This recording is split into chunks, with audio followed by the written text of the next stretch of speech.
Bien, no sé si me oís, pero voy a comenzar ya.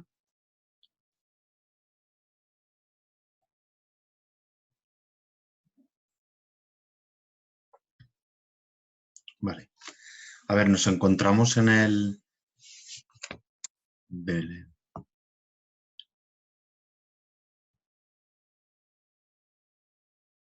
Hola, Belén.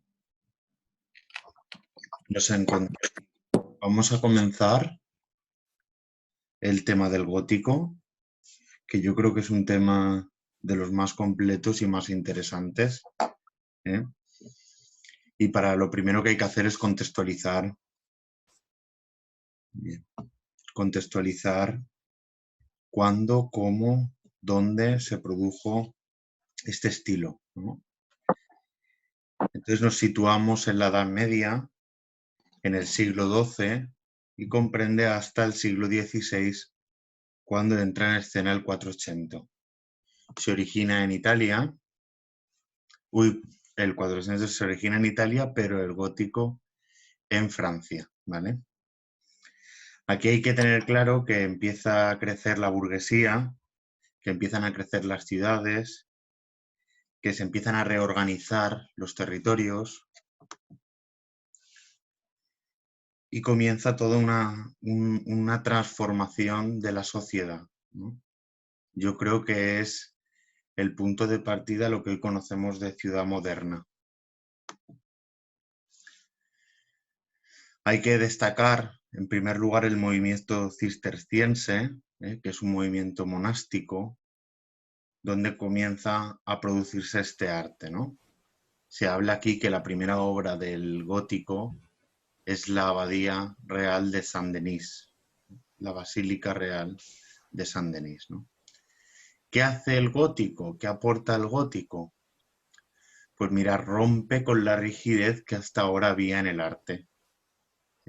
Partimos del románico, de un hieratismo, rompemos y empieza a expresar, ¿no? Empieza a expresar todo un movimiento teológico y filosófico apoyado por ese crecimiento de la burguesía, donde el hombre dice, si Dios lo ha hecho todo perfecto, si Dios lo ha hecho todo bello, nosotros también, ¿no?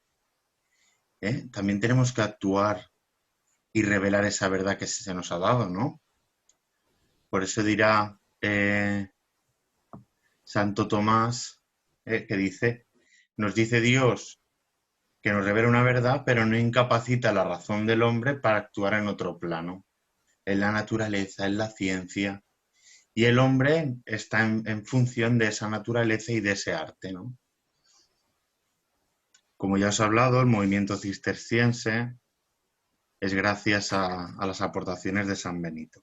Y en todo este contexto, que un poco luego ya lo iremos viendo conforme iremos avanzando en el tema, aparece con importancia grandes cambios en la arquitectura. Si en el románico hablamos de edificaciones planas, robustas y, y también, y también rígidas, pues el gótico no. El gótico eh, está lleno de luminosidad gracias a esas vidrieras, a esos rosetones, lleno de altura y verticalidad, que sí, que apuntan a Dios, que apuntan al cielo. Hablamos de la arquitectura, pero en las catedrales, apuntan al cielo y, y por eso esa esbeltez, ¿no? Esa verticalidad de sus obras, ¿no? Gracias también a sus pináculos, que luego explicaremos lo que son. Como estamos todavía en la Edad Media, todo el espacio, todos los espacios son jerarquizados, ¿eh? Por lo tanto, también en la iglesia, en las catedrales, va, va, vamos a ver cómo ese espacio está jerarquizado, separado, pero a la vez tiene una unidad. Hay una unidad en un conjunto, pero que está diferenciado por las clases, ¿no? Burguesas, nobles, etc. Y luego también eso va a repercutir a la hora de reorganizar esas ciudades, que como bien sabemos van a sufrir grandes cambios durante esta época. El material que se utiliza, pues en la arquitectura sobre todo es piedra, pero piedra no tanto, sino piedra robusta, ¿no? Ya no utilizan arcillas, no utilizan... Va desapareciendo esa manera de construir más arcaica o más primitiva y van a forjar grandes monumentos gracias a las piedras, a la robustez y tal. Construir una catedral como la de San Denis o la de Notre Dame, que yo creo que son simbólicas, tardaban un siglo, ¿no? Ahora ya no son arquitectos anónimos, sino que son pagados y son remunerados. Y además, un arquitecto que comenzaba una catedral no solía terminarla, sino que era su equipo. Forman equipos de escultores, pintores, arquitectos, pero bajo una firma, ¿no? Y están 100 años trabajándolo. Y también este arte, que está en función del hombre también, pasa también a edificios civiles. Ya no se queda el arte solo, digámoslo así, en edificios religiosos, sino que se expande, por eso que habíamos dicho ya de que la burguesía toma más control, pues se expande también edificios civiles. Pues aquí, yo soy de Valencia, pues la Lonja, ¿no? O universidades, o academias, o ayuntamientos adquieren esta arquitectura. Y eso es un cambio muy importante. Bien. Las catedrales ya no están alejadas en ermitas, sino que están dentro, o a lo mejor en un recinto cerrado, sino que forman parte del bien común, ¿no? Están en la ciudad, están abiertas y son majestuosas, ¿no? Rompen, digamos, a lo mejor un barrio, una ciudad y la hacen grande, ¿no? Es como el emblema, ¿no? de esa ciudad, es su catedral. Entonces había un gran empeño, ¿no? Que fuera en la ciudad y que fueran enormes. Y cuanto más enormes, mejor. Y eso está dentro siempre del ser humano, ¿no? De superarse, ¿no? Son muy espaciosas para albergar a los peregrinos y se convierten en un centro neurálgico de actividad. Esto de los peregrinos parece algo así, como tirado así al azar, pero no. Hablábamos antes del movimiento cisterciense y este movimiento cisterciense, San Benito, el Papa le da potestad para custodiar grandes reliquias, ¿no? Pues se me ocurre el Santo Cáliz que tenemos aquí en Valencia y tal, y ellos se encargaban un poco los benedictinos de guardar y custodiar. Y para custodiar esas obras o esos relicarios, pues construyen estas grandes catedrales. Y, por lo tanto, muchos peregrinos católicos van, ¿no? Y peregrinan y hacen de esas catedrales unos puntos neurálgicos, unas ciudades cada vez más grandes, ¿no? Porque muchos van, visitan y se quedan, ¿no? Para así estar más cerca del agrado de Dios, ¿no? De la gracia de Dios.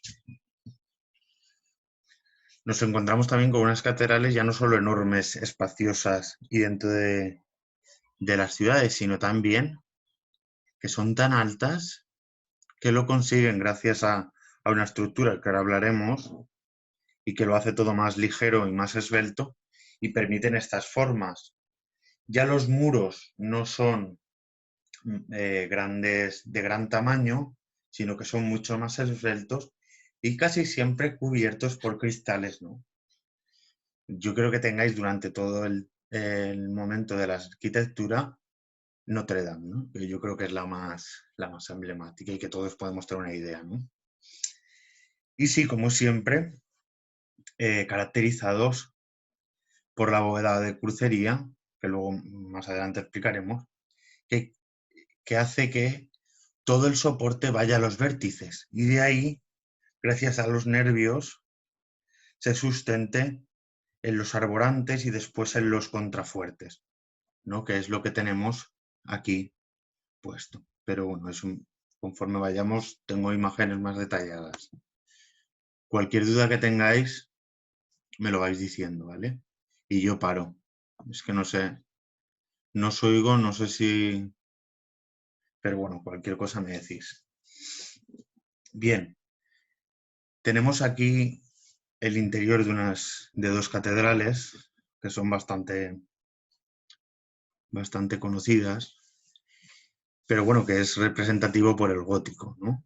En primer lugar, el arco ojival, que es este de aquí, es un arco apuntalado, como podemos ver aquí, ¿vale? Y este arco se sustenta en los contrafuertes que están aquí fuera, ¿vale?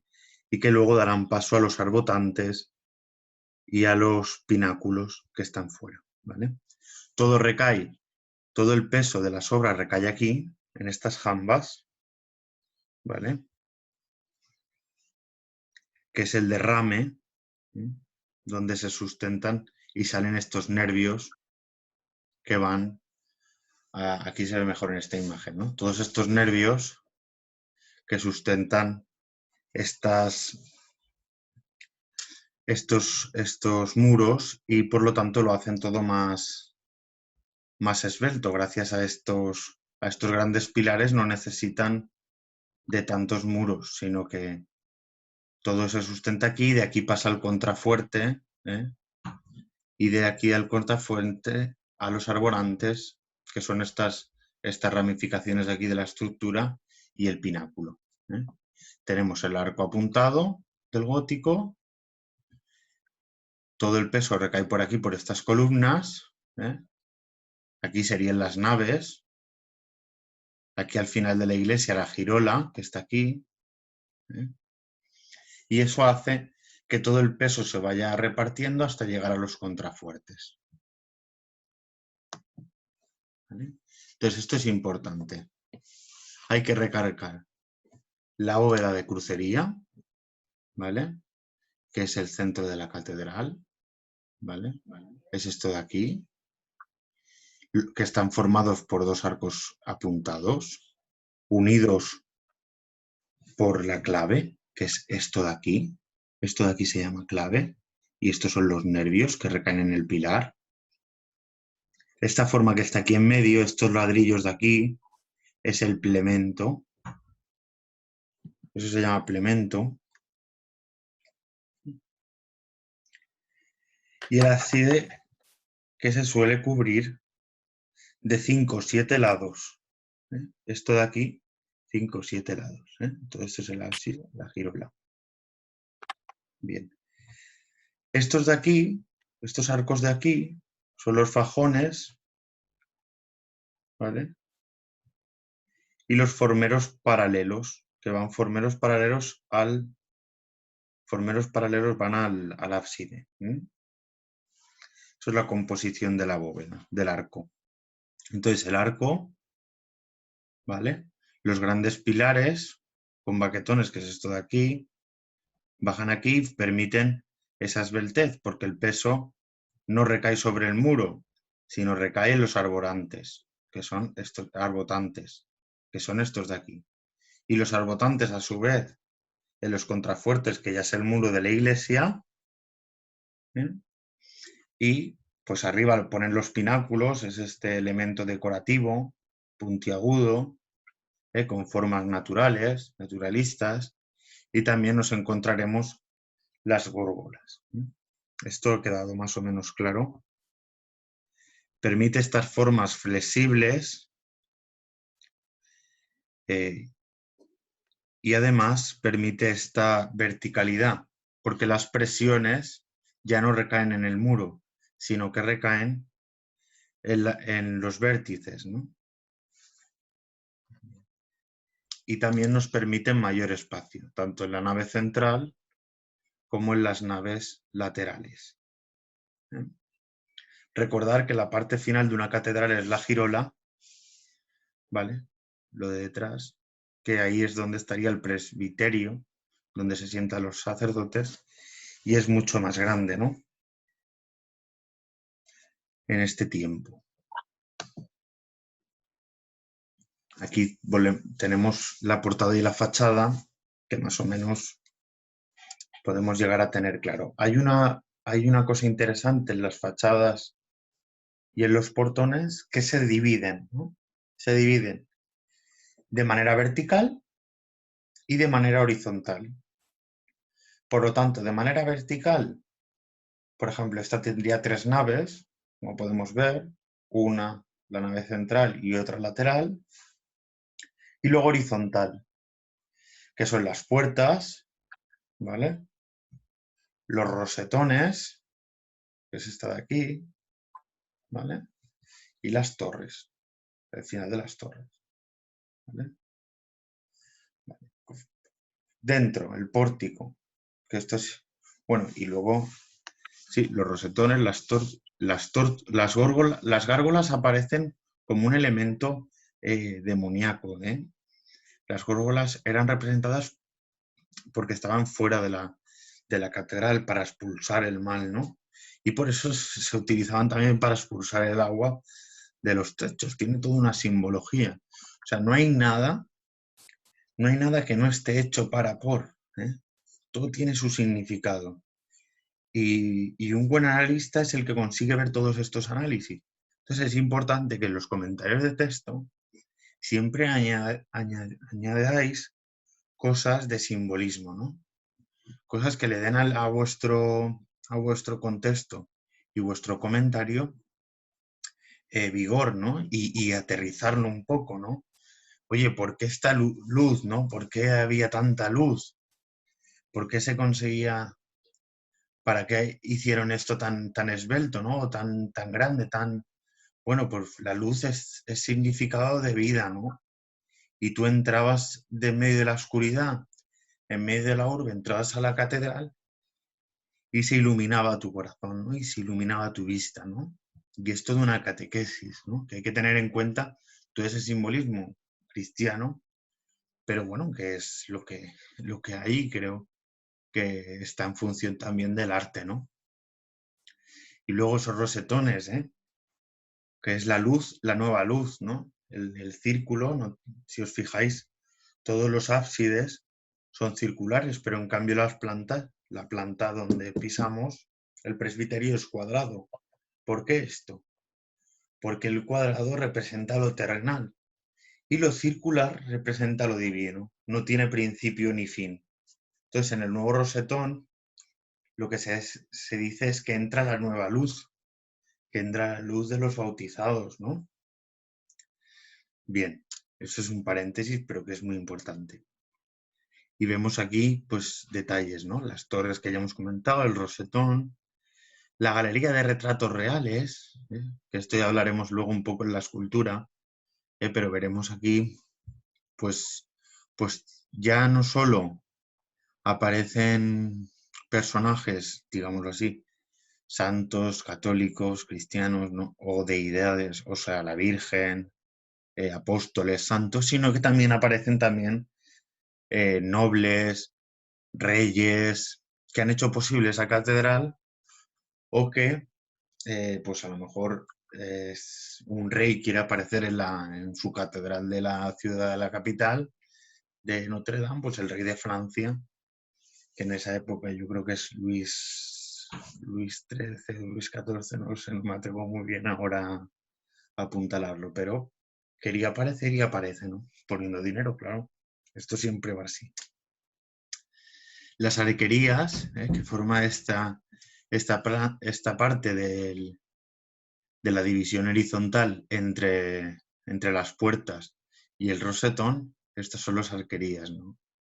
Que aquí no tienen cristales, está vacía porque aquí hay como una doble pared, digámoslo así, ¿vale? Y luego aparecemos en la parte de las puertas, que ya no tenemos el, el portón típico románico más achatado, sino es todo más, pues como decíamos antes, ¿no? El arco ojival, ¿no? El arco apuntado, ¿no? Ya no está este arco románico de medio punto, ¿no? Tenemos este arco apuntalado con serias características que cambian totalmente del románico, ¿eh? Lo pongo aquí en la esquina, podemos ver arriba del tímpano, tenemos el gablete, ¿m? Que es esta decoración, también como los pináculos son estos de aquí arriba del todo, los que terminan los pilares, los contrafuertes. Esto es un pináculo, ¿vale? Está arriba de las arquivoltas el gabete y a veces tenía pues estos vacíos que podían ser con vidriera o no, o sin vidriera, pero bueno. Hay muchas más arquivoltas, ¿eh? y hacen al tímpano, que es esta parte, hacen del tímpano un lugar más reducido, ¿eh? Y que ya no aparecerá simplemente el pantocrátor clásico del románico, sino también figuras a lo mejor como la Virgen María, Jesús o apóstoles o momentos de la vida de Jesús, ¿no? O de la vida de la Virgen, como la Anunciación y tal. Los dinteles, el parteluz, que no cambia, el dintel y el parteluz no cambian respecto al románico y al gótico, y las jambas, que al igual que las arquivoltas, son mucho más pronunciadas y además van a ayudar mucho a la escultura, como ya veremos más adelante. ¿Hasta aquí hay alguna duda? ¿O van bien? Es que no... Si hay alguien que se conecte, que coja el micrófono y diga algo.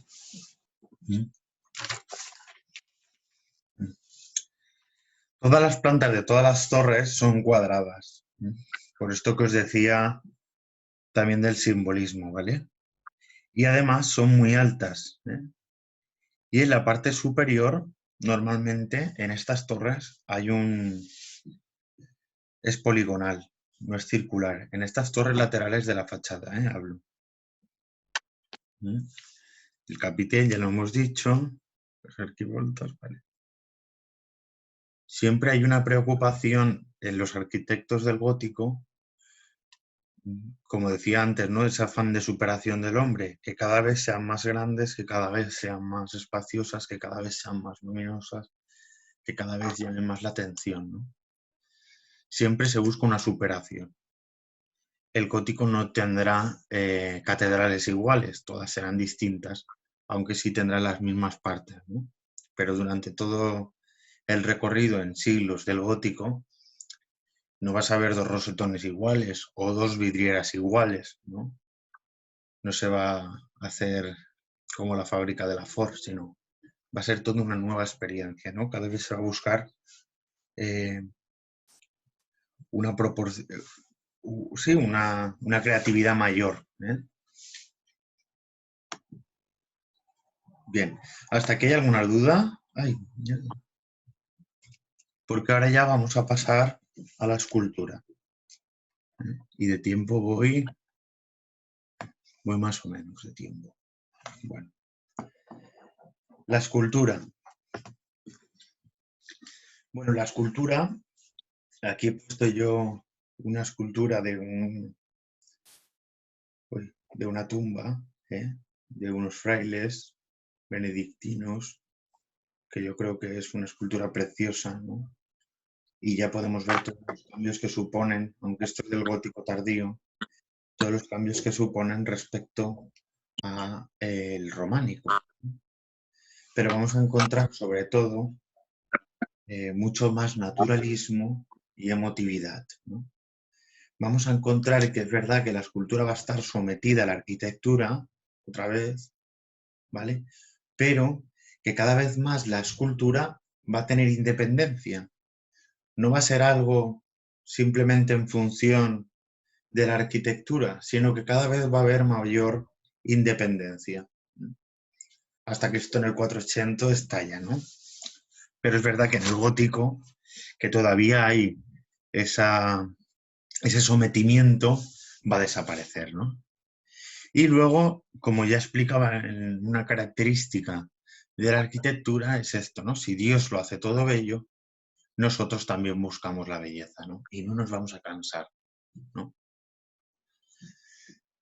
Por este cambio social, por este cambio ideológico de la sociedad y de la burguesía, va a aparecer, va a desaparecer, por así decirlo, la divinidad de Dios, ese Pantocrátor inmaculado, iluminado, va a ir desapareciendo y vamos a ver a un Cristo más sufriente, a una Virgen más maternal o a un santo más deslumbrado, ¿no? Por la gracia, que es lo que nos vamos a encontrar, ¿no? Una mayor emotividad, mayores sentimientos, ¿no? Porque los hombres tenemos sentimientos y Dios nos ha dado los sentimientos para que también los expresemos, tanto los de felicidad como los de tristeza. Y luego sí veremos, ¿no? Cómo el escultor se deleita y tiene más libertad artística, ¿no? Estos equipos que formaban los arquitectos buscaban a sus amigos escultureros, pero artistas, pero les van a dar mucha más libertad, ¿no? Y la importancia a la geografía, ¿no? A la geografía que está cuando os pase el link de la diapositiva tendréis, ¿no? La geografía es, pues lo que os decía antes, ¿no? Cuando veíamos las esculturas de los portones, ahora no se me olvida el nombre, soy un poquito despistado, de aquí de las galerías, ¿no? De esta galería, que os decía, ya no solo se fija en la historia de Dios o de la Virgen, sino que va a pasar ya a un plano más, a lo mejor incluso civil, ¿no? Pero también la geografía, que es la vida de los santos. Vamos a hablar de la vida de los santos, de San Francisco de Asís, de Santa Clara, que han supuesto un cambio radical en la Iglesia, ¿no? Como una Iglesia totalmente subyugada al poder civil va a volver a nacer, ¿no? Y aquí aparecerá también, vale, o sea, aquí aparecerá también, si me ha distraído porque me han enviado los de Zoom un mensaje, va a aparecer también aquí eso, ¿no? Una importancia a lo cotidiano de la Iglesia, ¿no? A la misión cotidiana de la Iglesia, que es evangelizar, pero a los pobres y tal, y lo vamos a ver en la escultura también. Eso es lo importante. Vale. ¿Hasta aquí alguna pregunta de la escultura? No. ¿Vale? Vamos a ver, aquí solo hay una imagen, no sé por qué no puse más, pero si buscáis en internet un poco, vamos a ver cómo hay ángeles que sonríen, vamos a ver cómo una virgen, hay una comunicación entre ellos. Las esculturas antes aparecían sin contacto con la de al lado, por así decirlo, pero ahora sí. Y ahora vamos a ver en las arquivoltas, en las jambas de los portones, cómo a lo mejor los discípulos están hablando entre ellos y se enseñan la Biblia, o se señalan, o señalan al Pantocrátor que está en el tímpano. Va a haber toda esa escenografía que va a dar una catequesis a la persona que entre, ¿no? Que ya solo simplemente el estar en la catedral es toda una catequesis, ¿no? cómo el ángel sonríe a la Virgen cuando le dice no temas, en la Anunciación. Bueno, bien, yo a veces divago un poco, pero espero que me estéis entendiendo. Para la pintura gótica,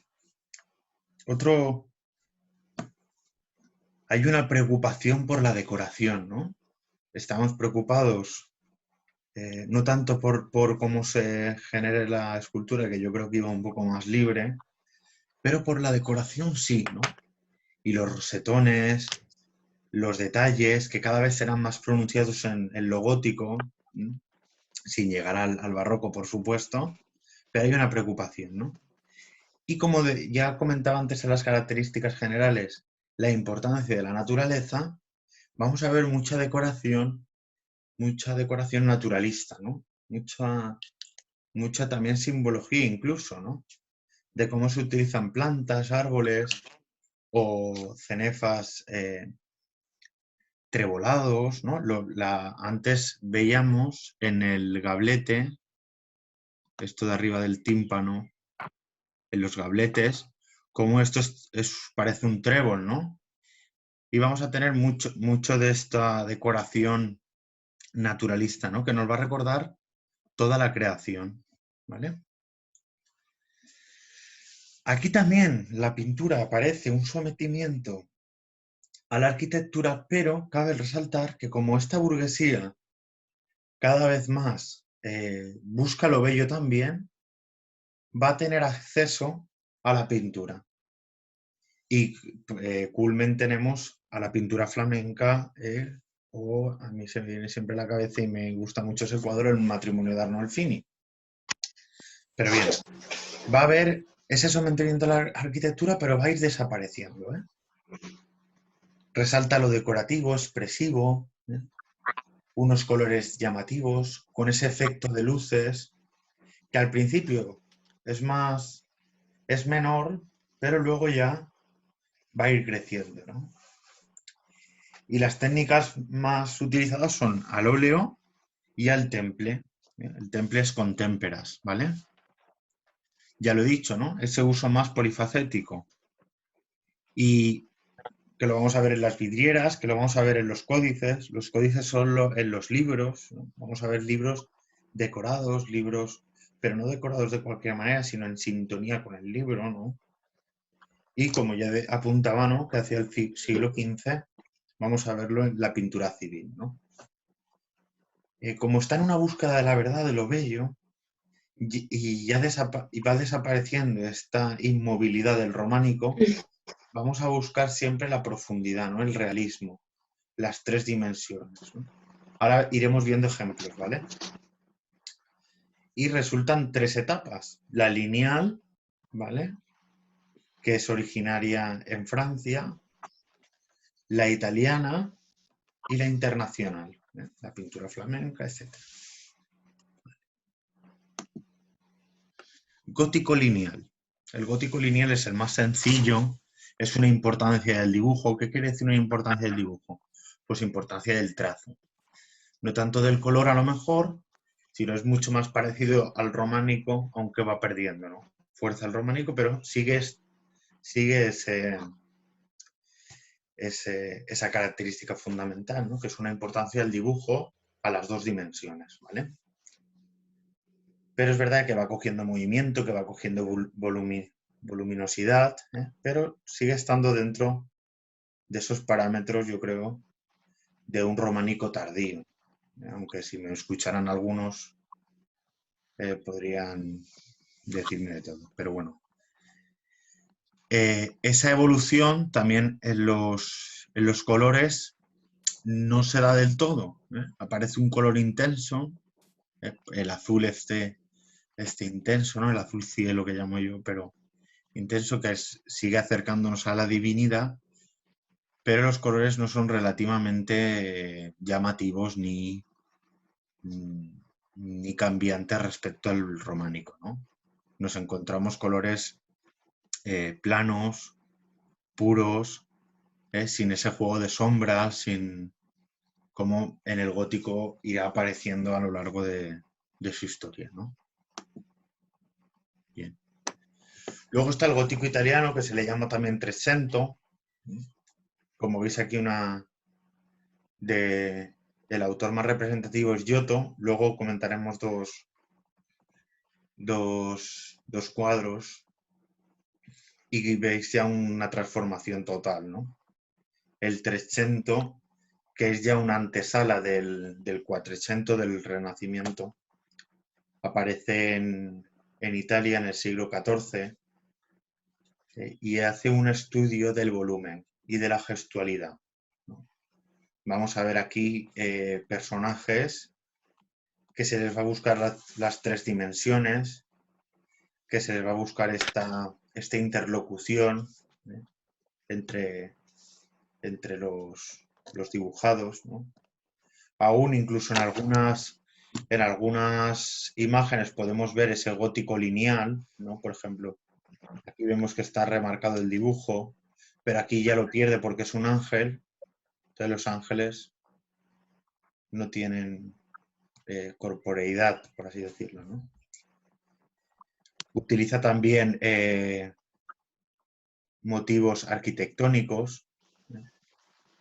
Motivos arquitectónicos, como podéis ver aquí los arcos, que son de medio punto, pero bueno, hay una variación, o el sol, o estas tonalidades de aquí arriba, del azul, ¿eh? En el gótico lineal nos encontraríamos una tonalidad igual, ¿vale? Pero aquí no, aquí ya hay cambios. Todo el nivel naturalista, aquí en el jardín del Edén, este es el jardín del Edén, los primeros hombres, y aparece con el nuevo sol el nuevo hombre que va a ser Jesús. Y aquí la imagen y el ángel. Vemos la profundidad, cómo la saca de esta puerta que te mete en el interior, ¿eh? Por lo tanto, vemos ese conjunto, este icono, que ya no es hierático, que ya no muestra a lo mejor una escena de Jesucristo, de la Virgen, sin movimiento, mirando al frente, sino que hay ya toda una coreografía, ¿no? Y aquí como incluso el autor, en este caso es Giotto, como narra la vida de la Virgen, ¿no? Pues la Anunciación en el primer plano, pero luego también encuentros con los discípulos, con Jesús anunciando el Evangelio, etc., ¿no? Ese carácter escenográfico, profundidad de las obras, que hemos hablado, buscan gradaciones cromáticas, lo que hablábamos del cielo. Desaparece el dorado, como habéis visto aquí no hay nada de dorado, ¿eh? Bueno, es verdad que algunos artistas lo van a utilizar, ahora voy a poner un icono donde va a aparecer el dorado, ¿no? Pero va reduciéndose a detalles, ¿no? Frente al románico, que era todo oro, para resaltar esa divinidad, pero hemos dicho que el gótico ya no se queda solo en la divinidad, sino que humaniza a Dios, por hablarlo así, sin entrar en una herejía, por supuesto. De detalles, o en los nimbos los nimbos es esto, ¿no? En las aureolas, bien. Más pinturas de Giotto, ¿no? Pues esto es San Francisco de Asís, lo que os decía antes de la geografía, la vida de los santos. Antes solo se contaba la vida de Dios o de la Virgen, pero aquí ya se cuenta la vida de los santos, ¿eh? Entonces nos encontramos aquí esta desproporcionalidad que hay entre la figura y la montaña, ¿eh? Es llamativa, pero es que están también en una búsqueda de la perspectiva, aunque de momento la perspectiva es muy rudimentaria, pero ella apunta a que hay una profundidad, incluso han estudiado eh, antropología, ¿no? Cómo es el hombre, las posturas, cómo sujetan los manteles, o también de la geografía, ¿no? Pues esto parece eh, una cordillera pero seca, mediterránea, ¿no? En Italia, supongo, también por los blancos. Fijaos que las ciudades todavía están amuralladas. ¿Eh? Eso nos indica que todavía estamos en la Edad Media, que no estamos en la época de Jesús, etcétera, ¿no? O los animales, ¿no? Y vemos este cromado, gris, negro. Aquí ha desaparecido el dorado, aquí no hay Dios, no está Dios, pero sí que es verdad que está un santo que es San Francisco y que marcó un antes y un después en la iglesia, ¿no? Y aquí hay un noble burgués, vemos esa voluminosidad de la túnica. También dices, bueno, pues estos no eran pobres, ¿no? Te está hablando de que era un noble con dinero, te está hablando ahí de que no era un desarrapado, ¿vale?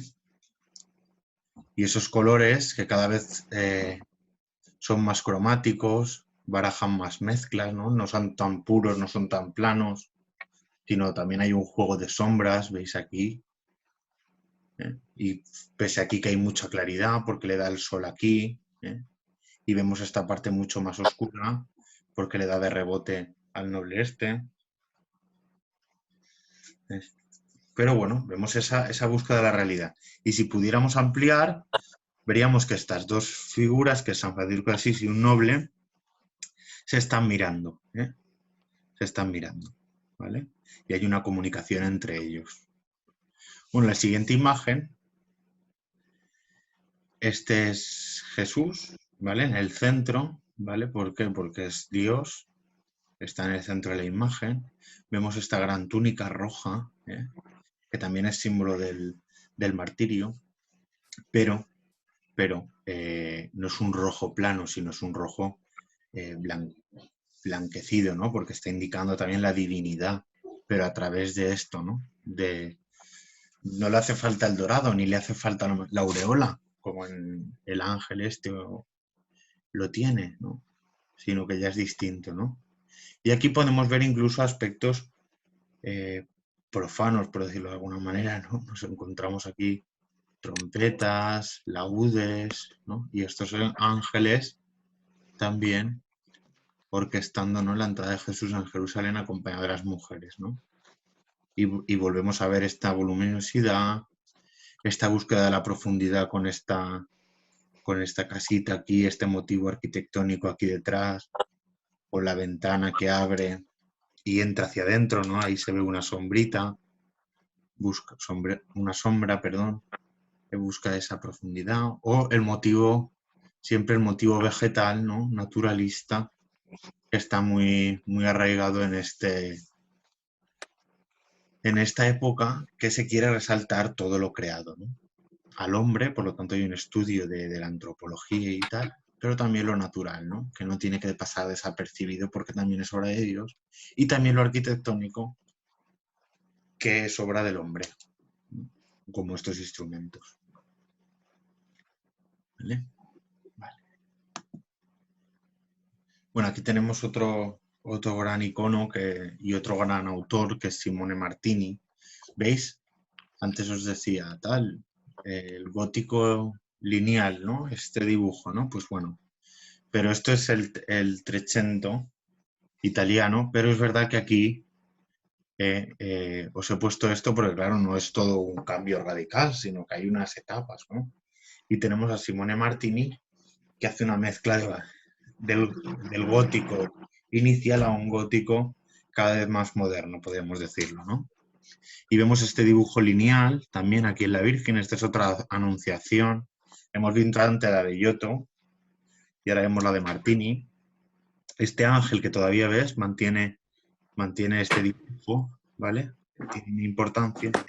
Pero aquí podemos ver también en el trono que busca esa profundidad, ¿no? No es un trono plano, sino es un trono que está buscando la perspectiva, ¿no? La profundidad, ¿eh? Y vemos también el movimiento este de la Virgen para que no nos dé la espalda a los hombres, sino que nos esté mirando también. Tanto mira al ángel como te mira a ti, al que ve la imagen, ¿no? En cambio, el ángel da igual donde mire. O sea, en este caso mira a la Virgen, pero la Virgen te mira a ti de manera maternal igual que mira al ángel, ¿no? La imagen es un poco así, pero bueno. el azul, ¿vale? Que es siempre significativo de divinidad, de pureza, de divinidad. Y también aquí aparecen los lirios, ¿no? Blancos, ¿no? Que es en el centro de la imagen, dándole una importancia a un dogma que se había acabado de instaurar, que era la concepción de la Virgen María, que es inmaculada, ¿no? Es virgen y pura, ¿no? Y por eso los lirios blancos, ¿no? Estos motivos naturalistas. Bien. Y los arquitectónicos, ¿eh? Nos encontramos aquí los arcos ojivales, etcétera. Vale. Y vemos también el volumen, no solo en las túnicas, sino también en esta capa del ángel, cómo revuela, cómo hay un movimiento en la escena, no es una escena inmóvil, no es una escena quieta, sino que hay un movimiento, hay una sinfonía, si se puede decir así, ¿no? Y bueno, también interesante de ver, ¿no? Bien, a ver, creo que ya, sí, vale. Hasta aquí, yo he preparado hasta aquí hoy, ¿vale? Porque el jueves quería hablar de la pintura internacional, de la flamenca, y veremos también pintura civil, ¿no? Entonces, dudas, ahora se abre un tiempo de dudas, nos quedan 10 minutos, yo calculo, esto ha durado 50 minutos, entonces si ahora queréis dudas, os voy a decir, ¿no? Me preguntáis y os respondo en la medida de mis posibilidades. No me va. ¿Eh?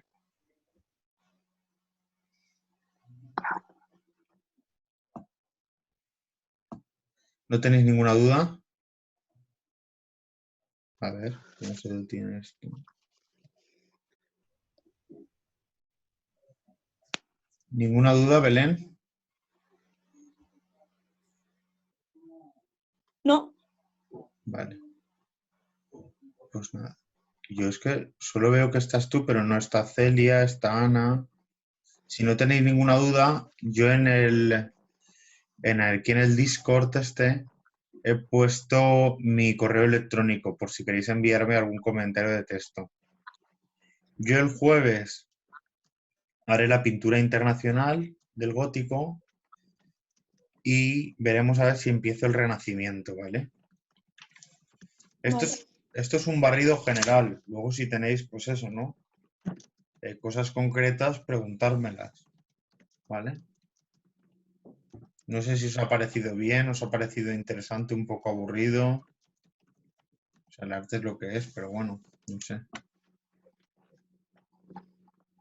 Está bien. Vale.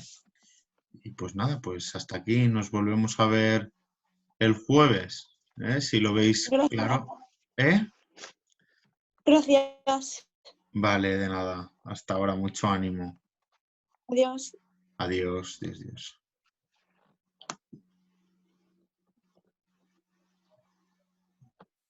Tía, qué mal. ¿Celia? Nada. Finaliza la reunión.